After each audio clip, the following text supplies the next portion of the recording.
What's up? My name is Megiddo, and this is my studio tour.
Drop. Go!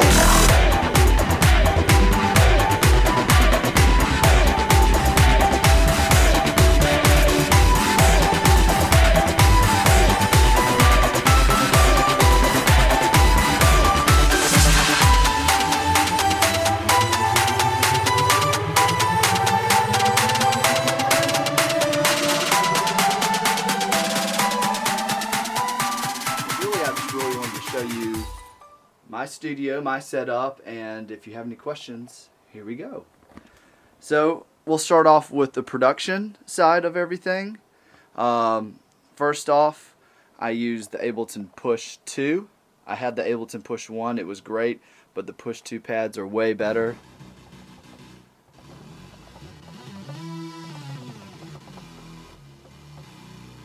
Way more responsive.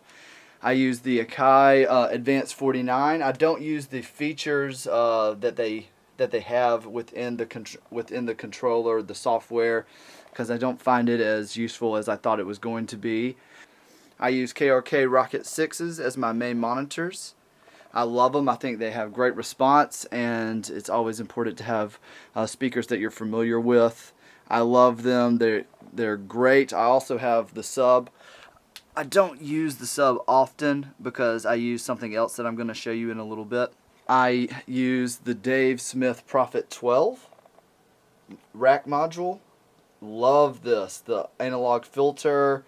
I love the response. I've always been a software guy, and because I do EDM music, but there's just something about the analog filter that I had never experienced, and I love it. It's just so warm and responsive, and you can just get some really great sounds, especially for pads, you know, some kind of filler lead parts. I really love it. It's really good. For my audio interface, I use the Apollo quad core. I love it. I have a lot of Universal Audio plugins that I use in my production, and I love it. And then I have a Motu MIDI Express 128, and this is for any kind of analog gear if I needed to plug that in as well. And then back here I have an Octo card, a Universal Audio Octo card that's running in the Sonic Express, and that's going in through Thunderbolt. Going in through Thunderbolt right there. And so let's take a look underneath the hood of my rack, my 6-unit rack mount. I have hard drives back in the back, right back there. I have 2 USB 3 right down here. You know, it's pretty maxed out on both of them, running right up in there. You know, I daisy chained my Thunderbolt into my Sonic Express, and then also my Universal Audio Apollo, and then to the back of my TV that I use as a monitor. And so I have 2 USB hubs. I love these USB hubs. I'll put a link in the description if you're interested. These are really great. really great hubs. I have 2 of them because I have so much stuff going on. Let's see what else is back here. My Furman power conditioner, really important to have. I have these lights I got from Home Depot that kind of go around because I'm always coming back here. I'm always unplugging and plugging, and it's just really I always am unplugging and unplugging, and so LED lights, within the back of my rack mount has been so helpful because it's always you're fumbling around trying to plug stuff in. You want to get that stuff done quickly so you can get to making music. And I also have those LED lights, if you can see, running back here just to kind of give it some ambience to the room and kind of give you some inspiration. It changes colors, it goes through the whole color spectrum. And so if you turn off the lights, I have all my light boxes on for shooting this video, but if I turn this off, you can really get a good picture and see what it kind of does. So it's kind of going orange, red, yellow, green, and then I also have another LED light bar that's behind there just to give some ambience, just to really make the room feel professional and warm and just give it that extra touch, especially when other musicians come in. They really enjoy that, seeing the colors. I don't know, it's something about light that inspires people. Okay, so it's important to me that everything be very clean and tidy. Notice that all the cords underneath are very clean. As you can see under there, there's not a whole lot of cords running real dirty back there. Let me boost this so you can kind of see that a little bit better. So I try to have everything off the floor, but everything plugged in so you can come in and make music. Everything's plugged in correctly. So the guitars are all ready to be, all I need to do is grab one off the wall and then bam, I can get right to recording, and I already have everything set up. But if we look back here, I kind of have everything running. I don't know if you can see that, but it's kind of a mess back here. Let's see if I can really shed some light on that. All the cords are kind of hidden, and that's really what I wanted, is just to keep those cords hidden from sight, because clutter kind of stresses me out, and so I really wanted to have a clean room that was really defined. So that is kind of my production setup. Also, a big thing that I use is the sub pack. It's kind of mounted on my chair right there, and as you can see, that's what this long cord down here is for. It's mounted back here. A sub pack. I love this. It gets. See, my sub is in the corner. You're not supposed to have it in the corner. I know that. I know that you're not supposed to. But the sub is, you have to have it very specifically placed, and the room has to be conditioned. But with the sub pack, you feel the frequencies, and you can even mute the master channel and just hear the kick in the sub. And that gives you really good response of understanding what your bass is doing, and so you can get a really clean mix. It doesn't get real muddy, and so I love the sub pack. I always have it on unless I'm recording vocals, because you don't want to have that buzzing, because it does vibrate, because you can feel the bass. Everything that these speakers, the KRK Rocket 6s, don't pick up in terms of low frequency is captured by the sub pack, and I love that. So that way I can really get a good range of everything that's going on in my studio. Of course, I use a MacBook, and it's completely maxed out. It's one of the older ones that still has all the ports. And oh, I forgot. I also use this guitar amp modeler called the Kemper, and I love it. It's one of the best. It is the best tool that I've ever used for guitar modeling, amp modeling. So basically, it steals the soul of your amplifier. So you can, it does this kind of modeling, this algorithm. You can plug into any kind of amplifier, and you can kind of model that. And with that, you can get all these amps from Vox to Marshall to you name it, boutique amps. If you really want to see some in-depth review, I've done a couple of reviews on the Kemper, and I love it. And also, if you really want to check out Rob Chapman's YouTube site. He does an extensive comparison between an amp and a Kemper. Man, Rob Chapman, I really respect him. He has such a great ear, and he was blown away by the fact that he couldn't even tell the difference, and several times he's gotten fooled between the real amp and the Kemper. I also have this the Kemper's foot pedal, which is great. I don't know if you can see. It's kind of darked out, but and then just a volume pedal down there, and then all my chords are kind of hidden. Back here I have just a bunch of everything off the ground, so that way it can be cleaned easily. And then here is another producer secret. This stuff, you can get it at Lowe's. You can get it at Lowe's. It's just Velcro straps that can be attached. I don't know if you can see that. See right there, that pops out and it can go through itself and then onto the cord that you're wrapping, and then that way you can have easy cord storage, like you can see down here a little bit. But I always have that right there just in case. Once again, everything needs to be neat and tidy within the studio, so that's really important, neat and tidy in the studio. Alright, let's talk a little bit about my panels. I've got 1, 2, 3, 4, 5, 6, 7, 8, 9, 10, and 11 panels. They're all from ATS Acoustics. Love it, great price.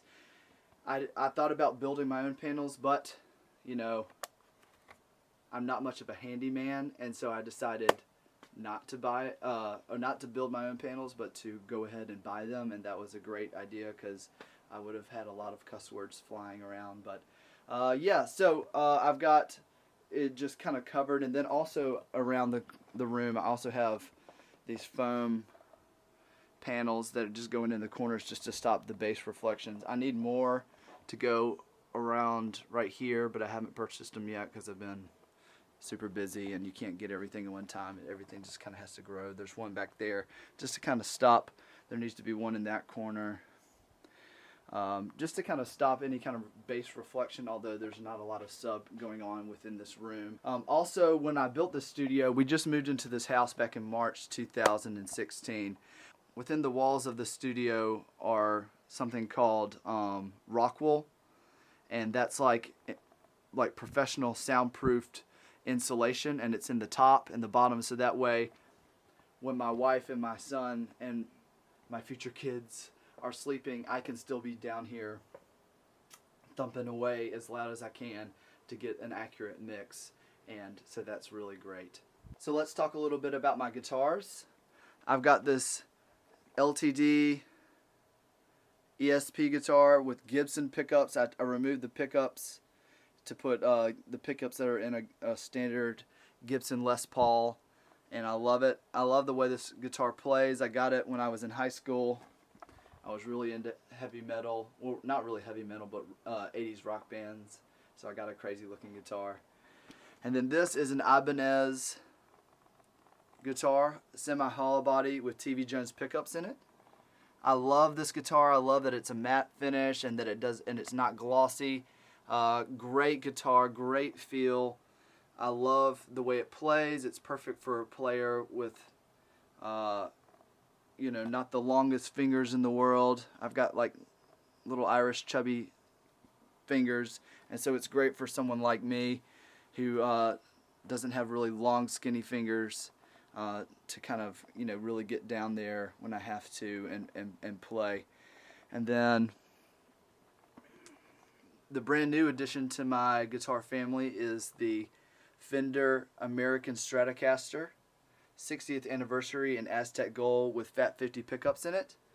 And I love this guitar. I love the way it plays. It's beautiful. It sounds beautiful. The Fat 50 pickups are incredible. American made, just wonderful. Look at that fretwork. It's just beautiful. I love how wonderful it is with a C-shaped neck, which is great once again for someone that doesn't want to have a baseball bat in their hand while they're playing guitar, which I'm not a huge fan of. I like a skinnier neck. Love that guitar. I have this Fender acoustic, really kind of just standard Fender acoustic. Great sound. It has no pickup in it right now. I have another acoustic. It's an Alvarez. It's my wife's Alvarez. It does have a pickup in it, and it's just not out. It's in the closet. So now we come to my DJ setup. I have just recently changed over to the Pioneer DDJ RZ, and I love the change. It is something that I'm super excited about. It plays so well. It sounds so good, and I'm running a dedicated laptop only for DJing, and I have this set up 24/7 with a speaker down below hooked up, and that's just an Alto Professional TS 212 that's 1100 watts, which is extremely loud. I don't ever run it that loud, but I just have that plugged up just to have a completely set up so I can just come over here and immediately start playing and practicing, which is super important because when you're wanting to be inspired, like I said, it's all about just wanting to be inspired, and making music is all about quickness. You have an idea, you want to get it down. And so like when you want to come here and practice, when I'm getting ready and preparing, or when I'm queuing up tracks, I can just step right over here. I don't have to worry about moving any kind of gear over here. I already have it set up within the room, and bam, I can be active and do what I need to do. So that's what I love about the setting it up like that. And I just recently did that to where I was going to say, I'm just going to set it up and I'm just going to have it up. And I'm really glad I did. This is just an older laptop that I got off of Amazon, 16 gigs of RAM. It is a i7 processor, and love the MacBook old school, where you can change out the hard drives and everything, that it's not soldered to the logic board. So that's really important. I love the response. And one of the main reasons why I switched from Traktor to the Traktor S4 to the Pioneer DDJ RZ is for me to be able to easily transition from practicing in my bedroom to playing on CDJs 2000 Nexuses and a DJM 900, and this is pretty much mapped out exactly the same with basically two CDJ platters and then a very similar mixer to the DJM 900. And basically, instead of screens for the CDJs, I'm just basically using my laptop screen, which is great. Got this from Sweetwater, and it came with this Odyssey case, and it's great. It looks great. It's all black. Pioneer actually, I guess, commissioned Odyssey to make it. It's great because it has this. Let's see if I can get the ISO up. It has a hole that you can. All the cords can go out of the undercarriage, but then you can also screw the plate back in. I use V-Moda headphones, but when I play live, I also use 1964 in-ears. I use 1964 in-ears and a wireless system from Sennheiser, so that I can run around and jump around and get everybody excited. So that's what I use when I play live. When I'm just in the studio, I'll just have this headphones on and just kind of mix with headphones. So let's take a look at my closet. Okay, so if we come around here, turn on the light, open her up. Okay, let's see here. So I've got backpack.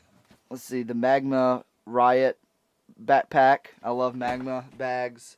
They're great. I've got like my travel bag. Let's see. Get a little brighter in here. And then I've got everything kind of put away in bins. That's really important. I've got all my guitar cases, and then of course it's important to have one of these, a duster to dust off your gear pretty much every month. And then another important aspect is gaff tape. If you have to tape anything, you don't want to use duct tape. Gaff tape won't leave anything crazy. Alright, so in this first bin right here, we've got cords, we've got extra headphones, USB cords, every kind of cable is within here, whether it's an XLR or a 1/4-inch cable for guitar, or you know, RCA cable for, you know, DJ equipment or anything like that. All of it's kind of mapped out. Some of it's in plastic bags, like these HDMI cables, so I can easily find everything that I need. I like to have everything just really organized and all my cables wrapped very nicely. So that's my cable box. This is my camera box and kind of miscellaneous box. So this is everything, all my video stuff, whether it's, you know, my GoPro accessories, and then I've got some HDMI cables. Let's see, you know, a white balance. This kind of pops out to be a white balance thing. Kind of an extra power cord in here. Just a lot of accessories. I've got a guitar strap, a tuner, a foot switch. You know, just kind of, like I said, any kind of miscellaneous. That's a camera bag. My wife's old camera bag I've just been using till I can get a nicer one. Okay. And then here is the last bin, and this kind of stores my mics. So within here I have some older mics that I used to use. I used to use this AKG mic quite a bit.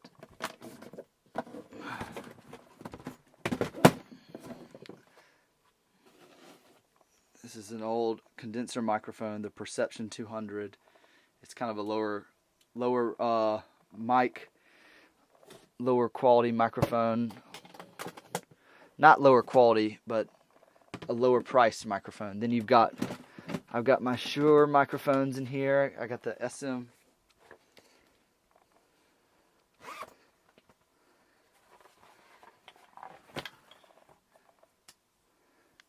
I've got the SM57 for any kind of audio recording of instruments. This is a really good instrument mic.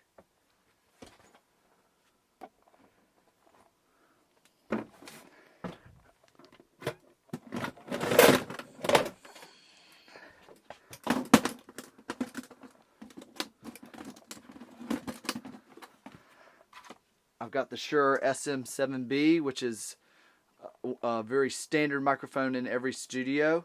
This microphone was used by Michael Jackson on the album Thriller. If you wanted, it's a very affordable microphone as well.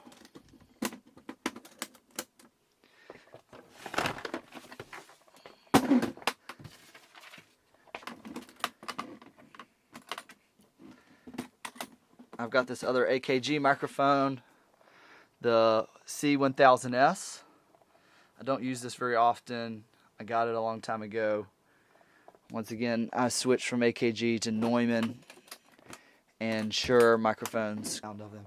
And then over here is my prized possession that was actually given to me as a gift, which is, I love this microphone.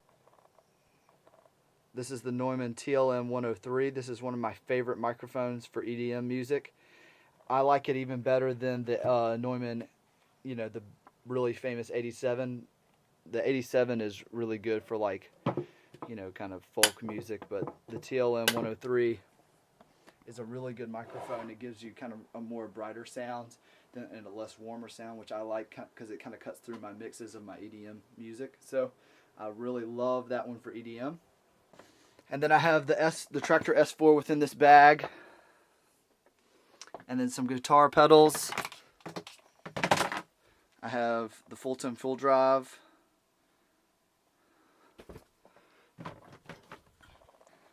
Also around my studio, I've marked with little pieces of gaff tape, if you can see right here,